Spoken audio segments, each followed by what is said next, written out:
Hakim-Hakim pasal 1 ayat 1-36. Keadaan orang Israel setelah Yosua mati. Sesudah Yosua mati, orang Israel bertanya kepada Tuhan, "Siapakah daripada kami yang harus lebih dahulu maju menghadapi orang Kanaan untuk berperang melawan mereka?" Firman Tuhan, "Suku Yehudalah yang harus maju.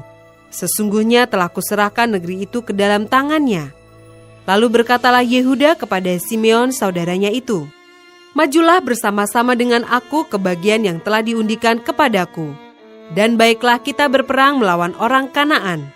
Maka aku pun akan maju bersama-sama dengan engkau ke bagian yang telah diundikan kepadamu." Lalu Simeon maju bersama-sama dengan dia. Maka majulah suku Yehuda, lalu Tuhan menyerahkan orang Kanaan dan orang Feris ke dalam tangan mereka. Dan mereka memukul kalah orang-orang itu dekat Besek. 10.000 orang banyaknya. Di Besek mereka menjumpai Adoni Besek dan berperang melawan dia. Dan mereka memukul kalah orang Kanaan dan orang Feris. Tetapi Adoni Besek melarikan diri, lalu mereka mengejarnya, menangkapnya dan memotong ibu jari dari tangannya dan dari kakinya.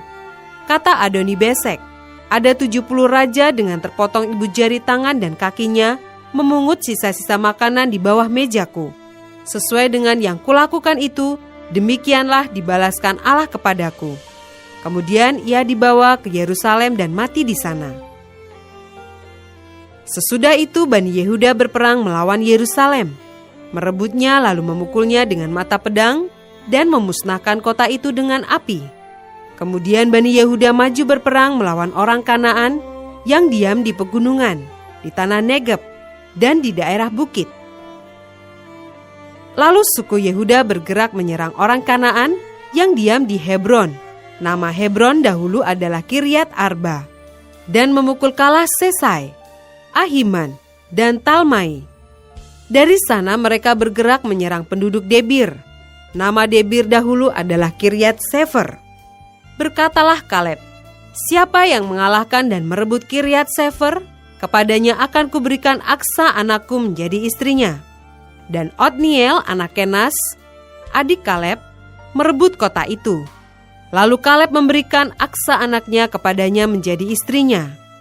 Ketika perempuan itu tiba, dibujuknya suaminya untuk meminta sebidang ladang kepada ayahnya. Maka turunlah perempuan itu dari keledainya. Lalu berkatalah Kaleb kepadanya, "Ada apa?" Jawabnya kepadanya, "Berikanlah kepadaku suatu hadiah. Telah kau berikan kepadaku tanah yang gersang. Berikanlah juga kepadaku mata air." Lalu Kaleb memberikan kepadanya mata air yang di hulu dan mata air yang di hilir.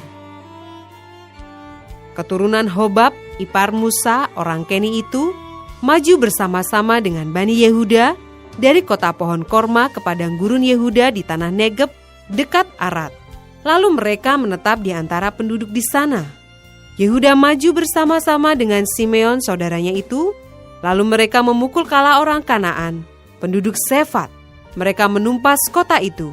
Sebab itu kota itu dinamai Horma. Selanjutnya suku Yehuda merebut Gaza dengan daerahnya, Askelon dengan daerahnya, dan Ekron dengan daerahnya. Dan Tuhan menyertai suku Yehuda, sehingga mereka menduduki pegunungan itu. Tetapi mereka tidak dapat menghalau penduduk yang di lembah, sebab orang-orang ini mempunyai kereta-kereta besi. Kepada Kaleb telah diberikan Hebron, seperti yang dikatakan Musa dahulu. Dan dari sana telah dihalaukannya anak-anak yang 3 itu. Tetapi orang Yebus, penduduk kota Yerusalem, tidak dihalau oleh Bani Benyamin. Jadi orang Yebus itu masih diam bersama-sama dengan Bani Benyamin di Yerusalem sampai sekarang. Keturunan Yusuf juga maju menyerang Betel, dan Tuhan menyertai mereka. Keturunan Yusuf menyuruh orang mengintai Betel itu. Nama kota itu dahulu adalah Luz. Ketika pengintai-pengintai itu melihat seorang keluar dari kota itu, maka berkatalah mereka kepadanya, "Tolong tunjukkan bagaimana kami dapat memasuki kota ini. Maka kami akan memperlakukan engkau sebagai sahabat." Lalu ditunjukkannya lah kepada mereka bagaimana mereka dapat memasuki kota itu. Dan mereka memukul kota itu dengan mata pedang, tetapi orang itu dengan seluruh kaumnya dibiarkan mereka pergi. orang itu pergi ke negeri orang Het dan mendirikan di sana sebuah kota yang dinamainya Luz. Demikianlah nama kota itu sampai sekarang. Suku Manasye tidak menghalau penduduk Bet-Sean dan penduduk segala anak kotanya, penduduk Ta'anak dengan segala anak kotanya, penduduk Dor dengan segala anak kotanya, penduduk Kibleam dengan segala anak kotanya, dan penduduk Megido dengan segala anak kotanya. Sebab orang Kanaan itu berkeras untuk tetap diam di negeri itu. Setelah orang Israel menjadi kuat, mereka membuat orang Kanaan itu menjadi orang Rodi dan tidak menghalau mereka sama sekali. Suku Efraim pun tidak menghalau orang Kanaan yang diam di Geser, sehingga orang Kanaan itu tetap diam di tengah-tengah mereka di Geser. Suku Zebulon tidak menghalau penduduk Kitron dan penduduk Nahalol, sehingga orang Kanaan itu tetap diam di tengah-tengah mereka, walaupun sebagai orang Rodi. Suku Asyer tidak menghalau penduduk Ako, penduduk Sidon, serta Ahlab, Aksib, Helba, Afek, dan Rehob. Sehingga orang Aser itu diam di tengah-tengah orang Kanaan, penduduk asli di negeri itu, sebab orang-orang itu tidak dihalaunya. Suku Naftali tidak menghalau penduduk Bet-Semes dan penduduk Bet-Anat, sehingga mereka diam di tengah-tengah orang Kanaan, penduduk asli di negeri itu. Tetapi penduduk Bet-Semes dan Bet-Anat itu menjadi orang Rodi bagi mereka. Orang Amori mendesak Bani Dan ke sebelah pegunungan dan tidak membiarkan mereka turun ke lembah.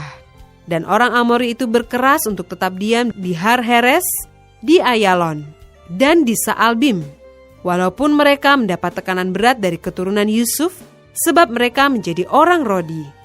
Daerah orang Amori itu mulai dari pendakian Akrabim, dari Sela terus ke atas.